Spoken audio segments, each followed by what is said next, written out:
C'est au cœur de la maison des sportifs de l'IPES-Serein que je vous emmène aujourd'hui, une maison qui est mise à disposition des élèves du sport-études de cette école dans le but de les accompagner durant leur cursus scolaire.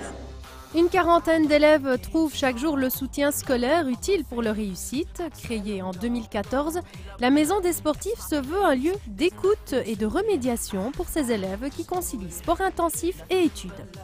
Il faut savoir que nous travaillons avec des élèves qui font une formation sport-études et qui, de par leur statut d'espoir sportif, quittent les cours, proprement dit, pour se rendre à leur période d'entraînement, qui sont en journée. Donc il faut savoir qu'il y a des élèves qui sortent parfois jusqu'à 16 heures par semaine et donc ratent des heures de cours.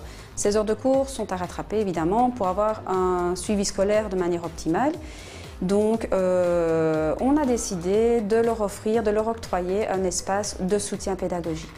Pris en charge par petits groupes et suivis dans les matières qui posent problème, les élèves sportifs de l'IPES-Serein semblent trouver l'écoute et le suivi dont ils ont besoin. Parce que s'il n'y avait pas ça, je ne sais pas si j'aurais su chez moi travailler comme ça, comme j'ai travaillé ici.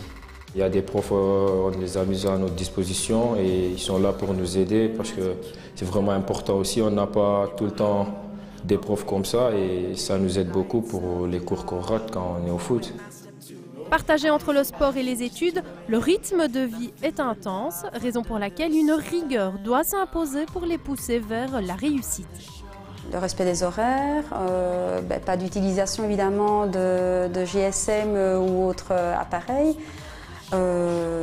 Les cours doivent être en ordre. Le journal de classe est vérifié toutes les semaines, voire tous les 15 jours. La remise en ordre des cours, évidemment, puisqu'ils ratent quand même les cours, donc ils doivent quand même se remettre en ordre avant d'intégrer la maison des sportifs. Donc voilà, il y a une grosse part de travail, évidemment, qui est leur devoir. Déjà, on rentre tard après l'entraînement, alors on mange et vers 20h30, 21h, on commence seulement à travailler.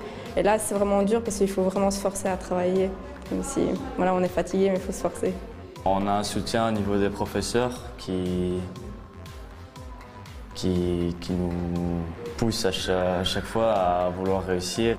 La réussite scolaire, qui elle est aussi exigée par les clubs de haut niveau où évoluent ces élèves, les aider à réussir leurs études, c'est aussi les pousser à évoluer dans leur discipline.